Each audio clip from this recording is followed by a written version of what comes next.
Las mujeres reflejadas en estas letras, aquellas que fueron protagonistas de los sucesos más estremecedores de Colombia, las que siguen alzando su voz, fueron y serán por siempre mujeres míticas. El agua que brota de la tierra y fluye por los ríos es la misma que recorre los cuerpos y desemboca en los ojos. En Antioquia hay un pueblo hecho de agua, con 6 ríos, 7 cuencas, 76 quebradas y lágrimas, litros de lágrimas. Las lloronas aún rodean los ríos y no buscan solo a sus hijos, buscan también el amor que un día la corriente se tragó. Del agua emergen los recuerdos y de los recuerdos lágrimas, tristeza, dolor, felicidad y nostalgia. Hoy estamos desde el municipio de San Carlos con Marta Ramírez, una mujer mítica que, como les he venido diciendo, no la voy a presentar porque son ellas quienes a través de sus historias y a través de lo que nos cuentan se dan a conocer ante quienes nos ven y nos escuchan. Entonces, Martica, bienvenida. Gracias, Cami.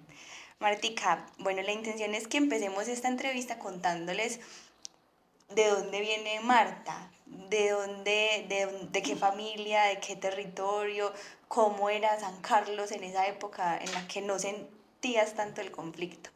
San Carlos era un pueblo muy bueno, muy acogedor. Nosotros podíamos salir acá en el pueblo, toda la comunidad tranquila, sin nervios, sin temores, salir a hacer las vueltas, salir a bañarnos a los ríos, salir de noche sin temor de nada. Pero llegó el conflicto y ahí fue donde todo se nos dañó, ya estrés, de todo. ¿Y usted vivía con su familia en dónde? ¿En el pueblo, siempre en el casco urbano? No, sí, yo vivía para los lados del Tabor, Ujú. la salida por la cascada hacia arriba, vivíamos nosotros. Los papás, los hermanos, ¿cuántos hermanos? Fuimos 7 hermanos, de esos 7 habemos 3 vivos. Ujú. Eh, Cuando empezó a dañarse el pueblo, una vez me mandó mi mamá a pedir un poquito de petróleo para alumbrar porque no teníamos luz ni nada.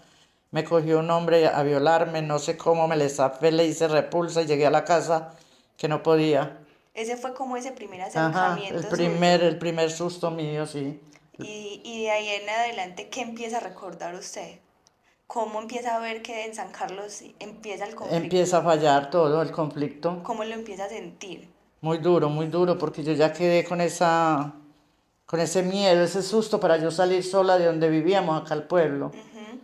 Yo no sé cómo llegué, cómo me le solté a ese tipo, eso me cogió y me dio besos, me bregaba de vestir y yo no sé cómo me le solté, gracias a Dios.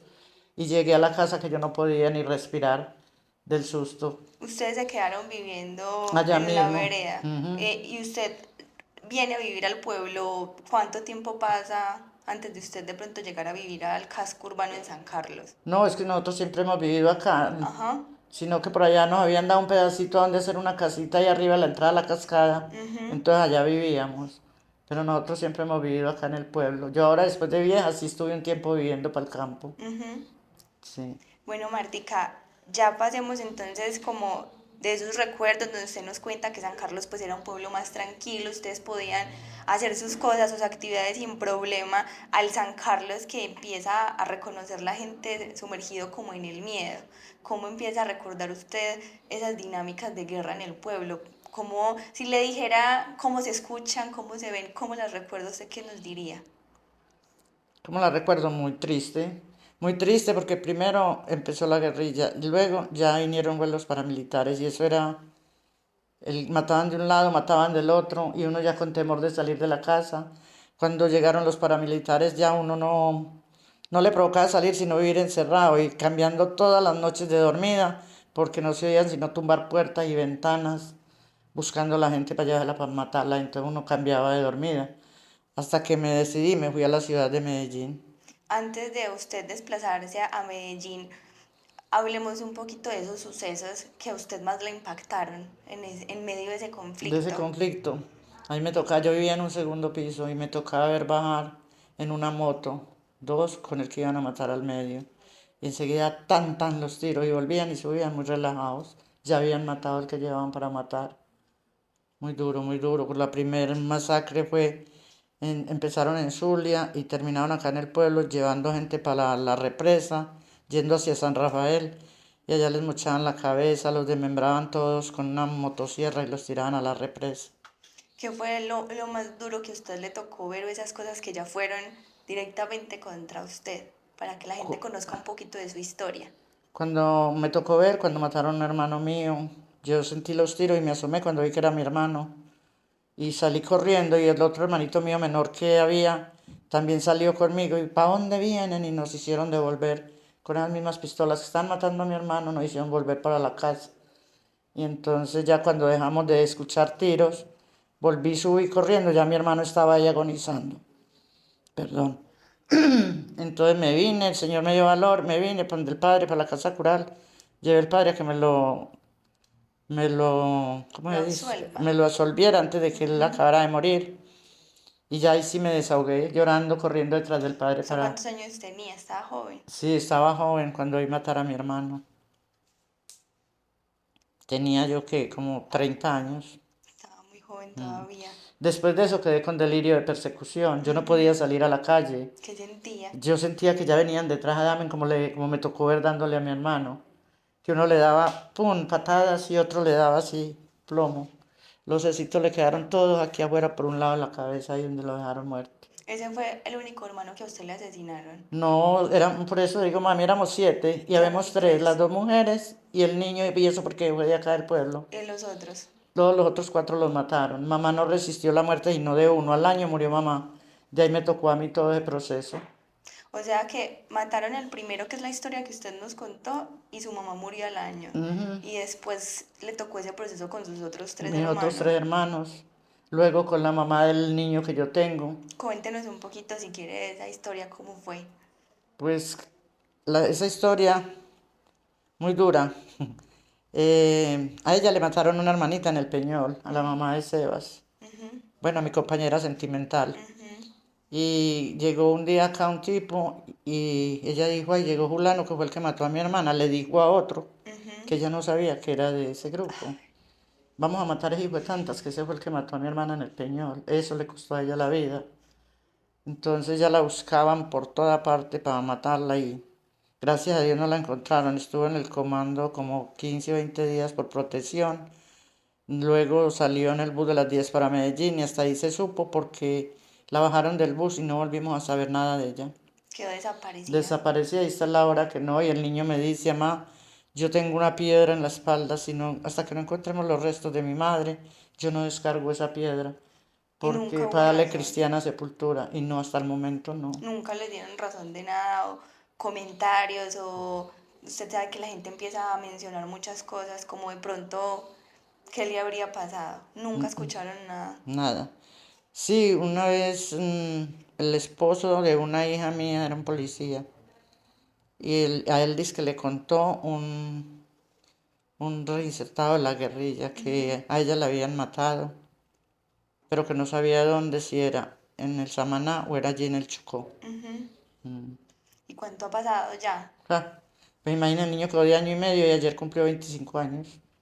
24 Mm, años. 24 años de desaparecida. sí, Martica, después de todo eso que a usted le sucede, porque bueno, no son solo sus hermanos, sino también su pareja, ¿usted cómo empieza a resistir?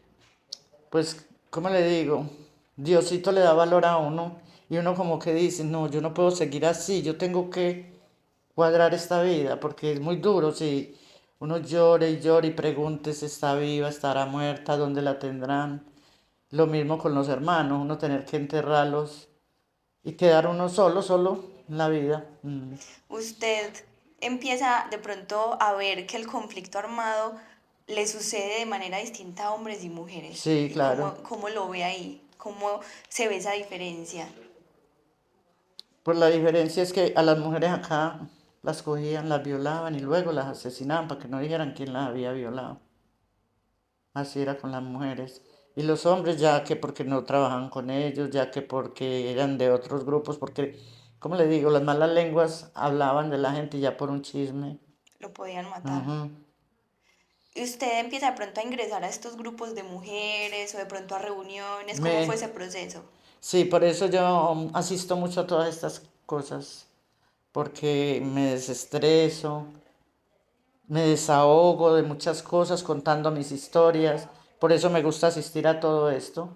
Sí, Bueno, yo creo que eso nos da paso ya para que empecemos a hablar como de ese proceso que empezamos a construir ya hace 2 años, 2 años. que era empezar como a analizar mitos y leyendas y ver de pronto cómo nos podíamos ver reflejadas en esos mitos y leyendas. Entonces cuéntenos un poquito como de ese proceso, usted qué mitos lo recordaba y con cuál se identificó. Pues yo recordaba La Llorona Ujú. y me identifiqué con La Llorona porque todavía aún, yo recuerdo, como yo vivo sola en mi casa, a veces me vienen todas esas cosas a mi mente y yo pego mis lloradas allá en la casa sola, recordando todo lo que me ha pasado, lo que me ha tocado vivir.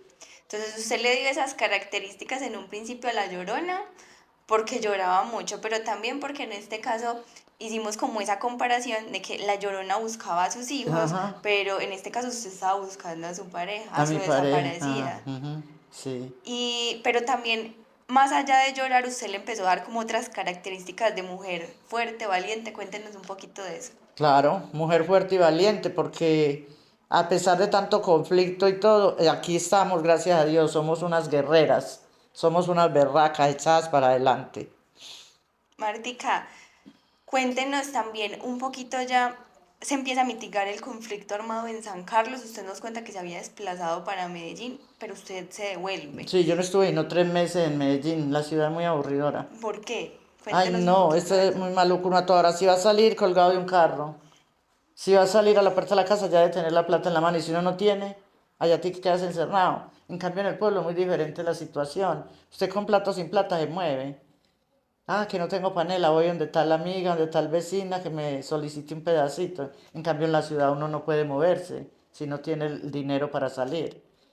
Así es, que empezó a hacer de su vida después de todos esos sucesos de dolor. Pues usted cómo empieza a intentar, a pesar de ese dolor, a seguir viviendo. Sé qué empieza a hacer, cómo se empieza a mover. Usted se queda con el niño, también tiene una hija, Yo ¿cierto? tengo dos 2 hijas y hijas. el niño de la finada. Cuéntenos un poquito de cómo empieza ya usted a resolver sola prácticamente. No, yo asistí mucho a charlas psicológicas. Ujú, Por eso, ¿cómo le digo? Acepto estar en estas cosas porque también le dan a unos psicólogos que deben de tratarlo a uno. ujú. Entonces, sí, pues yo cometí un error con mi hijo porque cuando ella se perdió, el niño me preguntaba cuándo iba a venir la mamá, que le hacía mucha falta. Y yo, papi, ya viene estos días, estos días. Cuando ya el niño estaba en la escuela, un día me dio por decirle a dónde le habían bajado el bus. Y se me voló con el uniforme. Conforme salió de la escuela, se voló en el bus de las 12.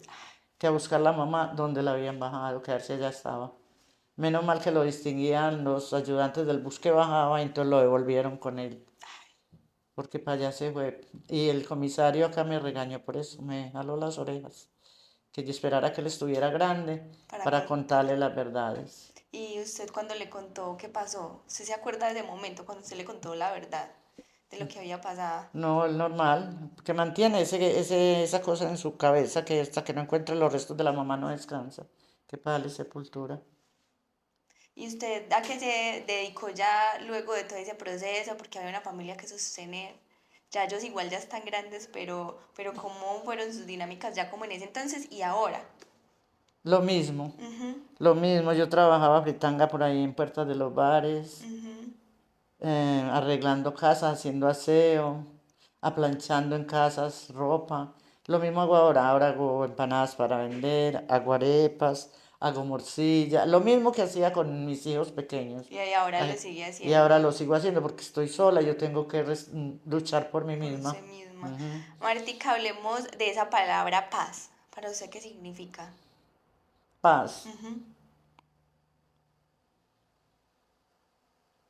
Pues yo digo, la paz está entre todos hacer la paz, pero yo veo muy difícil eso de paz, muy ¿Por difícil, qué? porque hay mucho conflicto, hay mucha guerra, yo no veo fácil volver a ver la paz. ¿Usted cree que sus historias, todo lo que usted nos cuenta y nos cuentan las demás mujeres, podría ayudar a que se construyera paz? Ojalá, yo creo que sí. ¿Cómo? ¿O por qué? Pues, ¿cómo le digo? Si tuviéramos todos ¿cómo le digo? Aceptáramos las invitaciones que nos hacen todas las personas, de pronto sí, habría otra vez paz en el mundo, pero como mucha gente no acepta, así como nosotras, estar en estas cosas. Así es. ¿Y usted cómo cree que su historia puede inspirar a otras mujeres que tal vez de pronto o pasaron por situaciones similares o por situaciones difíciles, pero que escuchándola y viéndola a usted se pueden inspirar? ¿Usted cómo cree que su historia les podría ayudar? Claro, sí les puede ayudar porque ellas pueden pensar, no, esto no puede volver a pasar, esto hay que darle solución, mejorar todo. Entonces puede que les abra la mente y digan, yo quiero cambiar. Así como yo dije, yo quiero cambiar, yo no quiero seguir aquí en esta chilladera. Yo misma, yo tuve una depresión muy brava que el médico me dijo, Ujú. usted donde no venga termina en loca o muerta porque esa depresión la iba a matar y me mandó a tomar droga referente a eso. Entonces ya toda juiciosa con su proceso. No, pero ya no, yo ya no la tomo. No. Ya, luego de que dejó de tomar la droga, siguió asistiendo a más espacios. Sí, yo no dejo de asistir a lo que me invitan, a según pues. Así es. Martica, yo sé que usted es de pocas palabras, pero quienes la escuchan saben también que cada palabra que usted dice es muy valiosa porque la honramos y la respetamos y la reconocemos. Y para empezar a cerrar este episodio, cuéntele usted a la gente por qué es una mujer mítica. Porque Exacto. somos valientes, nos pasa todo lo que nos pasa por encima y aquí estamos todavía, frente a todo, gracias a Dios. Ese es el mensaje con el Ah, que se deberían quedar entonces. sí, Bueno, Martica, con eso entonces terminamos su episodio. Muchas gracias porque yo sé que usted siempre es súper dispuesta a lo que la invitemos y yo creo que eso también de alguna manera deja muy claro que abrir estos espacios le puede ayudar no solo a quienes nos ven y nos escuchan, sino a usted también. Entonces, es con bueno, mucho gusto, Camila, siempre a la orden. Usted sabe que siempre que me invita acá estoy, donde usted esté. muchas gracias, mi Martica. Bueno, con esto damos por finalizado este episodio y les invitamos a que escuchen las historias de las demás mujeres.